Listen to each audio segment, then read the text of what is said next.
Well, good morning, everybody. Welcome to this first meeting of the Central Lincolnshire Joint Strategic Planning Committee in this august place. I'm not used to sitting in this throne. In fact, I think it's the first time I've sat in this throne. This is an interesting experience. Those county members obviously well used to this. So, welcome. We've got a two-part meeting, really. Well, the first meeting is essentially, morning, Richard, is essentially the consideration of the statement of community involvement, which is the open part of the meeting, and then we've got an informal briefing afterwards to give us an update on the local plan. I understand there's a few housekeeping matters to draw to your attention. We're not expecting a fire alarm exercise, so if it does go off, it'll be for real and we'll run. Who will we following? But following you. And you know where to go, do you? Is that out the back? Or yeah, at the back, yeah. Okay, fine. The other thing is that as county members obviously will be all too well aware, these proceedings are being live audio streamed and simply by being present in this room, for those of you unversed in all of this, you are giving implied consent to being recorded on live stream, and obviously that's going to be made available after the meeting. So obviously when you do make a contribution to the meeting, if you do remember to switch on your microphone. You may apparently tweet or blog, this won't be myself, but if you want to during the meeting, as long as this doesn't cause disruption or disturbance. So be quiet about it. And if you just check that your mobile phones are switched to silent, which is an appropriate reminder for me. So I think that's probably all of the domestics, unless I've forgotten anything. No, thank you very much for the prompt. Okay, so item number one for our first meeting then, have we got any apologies for absence, or is there anyone substituting for permanent members of the committee? Thank you, Chairman. We have one apology from Councillor Davey, and we also have Councillor Brockway here as the reserve member. Welcome, Jackie. Okay, thank you very much. Does any member have a declaration of interest to make at this? Oh, sorry, Owen, I do beg your pardon. Sorry, Chairman, could I give apologies on behalf of Reverend Councillor Cotton, please? Okay, thank you, Owen. Okay, members, do you have any declarations of interest to make? No? Okay, thank you very much indeed, in which case we're called upon on item 3 to approve the minutes of our last meeting, which I think was way back in June, was it? June, yes. Are you content that they are a correct record? Owen, you moving? Thank you, yes, Chairman, I'm happy to move them. Thank you. Are those seconded? Yeah, thank you very much indeed. So the minutes are moved and seconded, so I assume we can express content. Okay, so item 4, this is questions. I think we've had no questions, so I'm not going to play this game of, are there any questions? And you say no. I'm just going to make the presumption in each case. So no questions received under item 4, so that takes us to 5, and we've not been petitioned by anybody, have we? You shake the head, so that's fine. And under item 6, motions, to consider any motions submitted. We haven't received any motions, so we move then to item 7, which is the substance of our first meeting this morning, which is the statement of community involvement. You'll appreciate this is an important document in that it sets out our honourable intent to take seriously the matter of consultation with the public and our stakeholders. It's something of interest to each and every one of the local planning authorities represented on the joint committee, because I think we're asked, are we not, to take serious note of it and comply with it, and at least with its minimum requirements, we can always add to it if we choose. So, Phil, do you want to just tell us what the gist of this is about and what, if any, are the significant changes or minor changes that are proposed? Yes, thank you, and hopefully everyone can hear me at the back there. So it's required by legislation that we review our statement of community involvement every 5 years, and the last document was adopted almost exactly 5 years ago in January 2018. Just as a reminder, and just to echo what Councillor Metcalfe just said, we are legally bound to do what we actually set out in the SCI. So therefore, it's very important we don't oversell how we'll consult, but equally, it does provide a commitment to how we will consult with the communities and how we'll engage with them and how they can expect to be take part in the actual various roles of planning across central Lincolnshire. It's also important to note that we do undertake consultation over and above what's set out in the SCI. Sorry, I say SCI, that is Statement of Community Involvement. It's one of those abbreviations. It should be seen absolutely as a minimum. And therefore it's very important that we don't oversell any individual district or us as a committee. We will be reflecting on the consultation that was undertaken on the local plan this time and how effective it was for any future reviews of the local plan. And certainly I know that between myself and the district, we're very keen to understand how we can better engage with the communities, particularly in the rural areas where they're being affected by development. So I'll just go on to some sections of the SCI, Statement of Community Involvement, just to pick out some of the key elements of it. Section 2 provides the commitment to consultation by the committee and by the districts. And that's really an overarching vision for how we'll engage, really. It then goes on to cover community engagement in 4 key areas. In section 3, it covers local plans, and that sets out the key stages of consultation and how we'll publicise and engage at each of those stages. It then goes on to supplementary planning documents, which can be produced either by the committee or by individual districts, and again sets out those key stages of consultation and how people can expect to be engaged. Section 5 then goes on to planning applications, and again this is being undertaken, or the review of this will be undertaken in conjunction with discussions with each of the districts to ensure things are up to date. And that really covers how different types of applications will lead to different types or styles or extents of consultation with the communities that are being affected. Section 6 of the SCI then goes on to neighbourhood planning, and that goes into quite a bit of detail about the key stages of that process so that communities can look at that document and see precisely how they should produce a neighbourhood plan and what they can expect from each of the districts at each stage of producing their plan. And again, that provides clarity over the support they can receive, which is required by legislation. As I say, district officers have been engaged on this review to make sure things are still fit for purpose. Fundamentally, it remains largely unchanged from that in the adopted 2018 version. Really, the main changes are formatting different changes and just to update a few bits of wording which are slightly out of date. So it really hasn't changed at all and is still fit for purpose. So it's therefore recommended that the committee approves the adoption of the revised Statement of Community Involvement, but I'd welcome any questions anyone has on it. Thank you. Well, thank you, Phil, for that very succinct summary. Colleagues, any questions or comments? Owen? Thank you, Chairman, and thank you, Mr. Hilton. I'm very happy with the document, and I appreciate that it is a refresh of an existing document. But I have a question.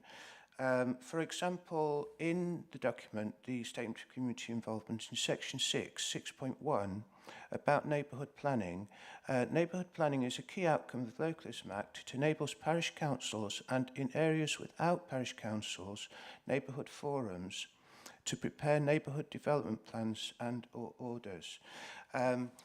Neighbourhood planning is a very, very important subject for us in West Lindsey, and we've been very successful not only with encouraging town and parish councils to provide or produce their own neighbourhood plans, but in areas without parish councils that have parish meetings, we want to support them as well.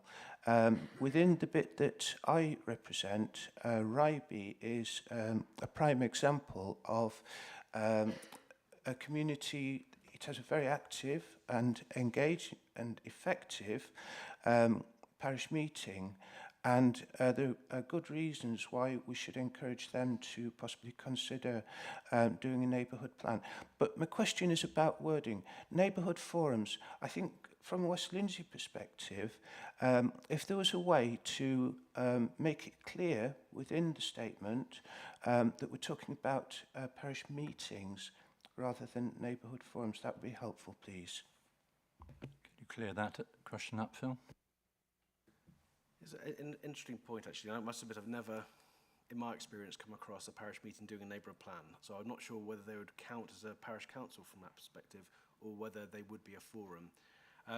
I would have no concerns with taking that away and finding out whether they would be within a parish council from that definition or whether they'd be covered in a forum, and therefore that would apply, and then clarifying that as a footnote, possibly to that paragraph, if that would be helpful. Okay, Anne. Any other questions or comments on the SCI? Just one issue of interest to me, Phil. I mean, how many... I mean, we all wondered how this was going to work out in practice when it was first enacted. How many neighbourhood plans have been approved, and how many are currently in preparation? Do we get some sense of the quantum?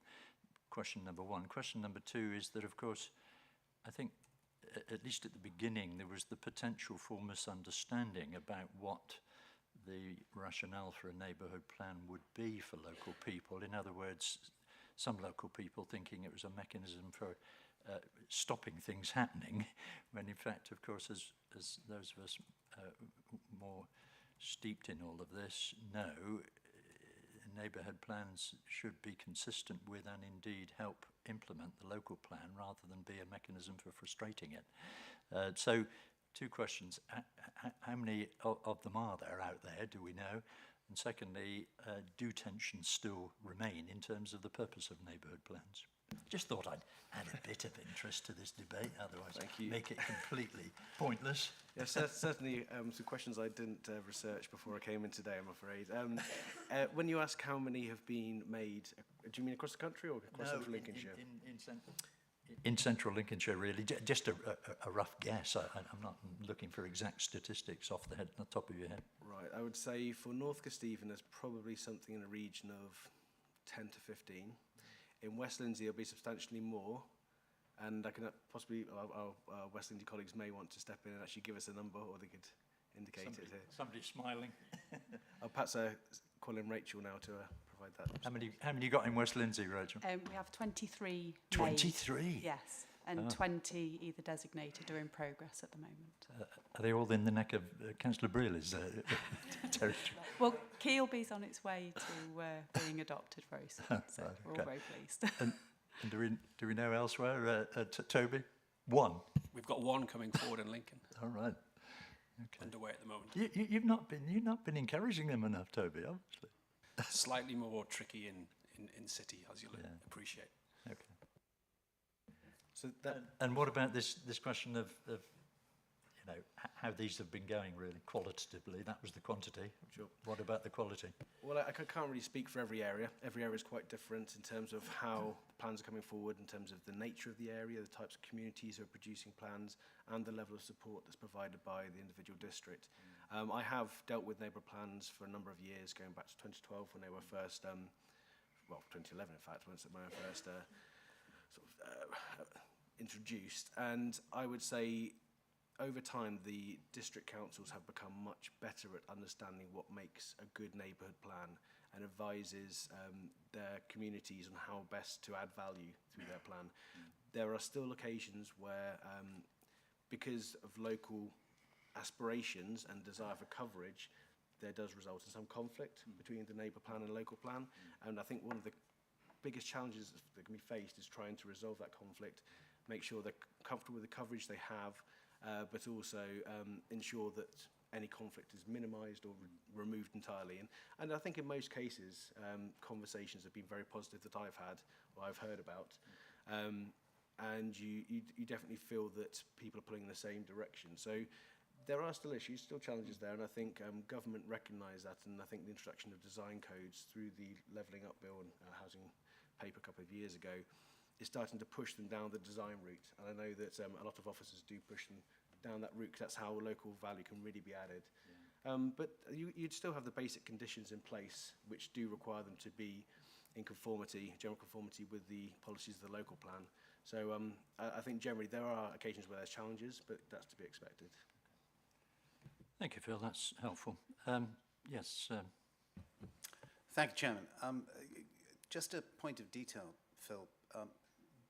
You quoted the document there, I think, referring to parish councils. Slightly concerned about that wording, because my understanding is that whilst, of course, a neighbourhood plan may very well involve the area covered by a parish council, or indeed two parish councils coming together, the parish council cannot itself on its own be responsible for the preparation of the neighbourhood plan. It must involve a group with a wider base than that.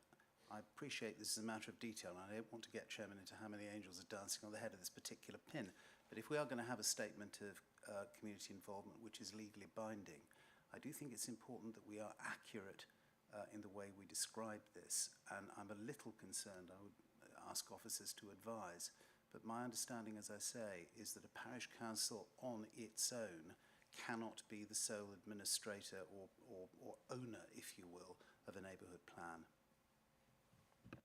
Thanks, Ian. That sounds like quite an important point. Phil, if this isn't already built in, can we or should we build it in so there's complete clarity about what the sort of scope is? Yeah, so I mean, parish councils are the official owners of a neighbourhood plan when they're brought forward. They're the mechanism for bringing forward in parished areas. Typically, and I think it is mentioned, possibly not in that paragraph, but later in the SCI, it does talk about bringing the community as part of that as a bigger grouping. But in terms of the ownership and the responsibility, it does typically fall on the parish council, albeit normally they tend to engage with the community to get more of a basis, because that's how you produce a suitable community plan, really. I can certainly review the wording, see if it should be clarified on any points, but I think that paragraph there is about the legal mechanisms for it. And it will certainly be in the early steps that we have set out for the parish councils, sorry, for the process of neighbourhood planning, that recommendation could be possibly strengthened or introduced if it's not in there at the moment. But I'd have to look at the actual detailed wording to see. Most grateful. Thank you, Chairman. Thank you, Ian. Okay, well, if there are no further questions or comments, colleagues, in the interest of the efficient dispatch of business, are we content then to approve, in the light of everything we've been advised by Phil, to approve the updated SCI? Yeah, thank you very much indeed. I don't know whether protocol requires me to take a formal vote or whether I can get a sense that there is no dissent.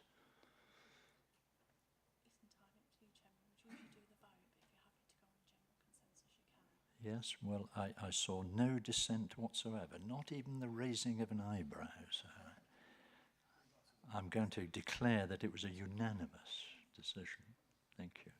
Such is the power of this throne. Does this happen all the time? I get the sense of the meeting that they agree with me. Yeah. Okay. Right, I think that probably concludes our business, or does it? No, future date meetings I think we have to deal with. There's no exempt matters for us to consider. So item 10, future meeting dates. Now I think, turning to my colleague Richard somewhere, wherever he is. Where's Richard gone? Oh, there he is. There you are. Hello, Richard. You were just out of my line of vision there. I was thinking you crept in over there, but you crept in there. Richard, I think there's an issue about the 13th of March, is there not? Is there some grand thing happening, and we might be entreating the committee to look for an alternative date? Am I right about the 13th of March? It's the raising of the Commonwealth Peace Flag, if I remember rightly, Chairman. So it's a bit of an important one this year, because the monarch has asked for it to be marked special, so the timings are a little conflicting at the moment, so we need to sort that out. Okay. Well, could we, colleagues, in the usual way, by negotiation, trying to find an alternative date to the 13th of March, round about that time. Yeah? Okay, we'll leave that in your capable hands. Okay. Right. I don't know, I don't think there's any members of the public or members of the press present, are there? Are there? No. Sorry?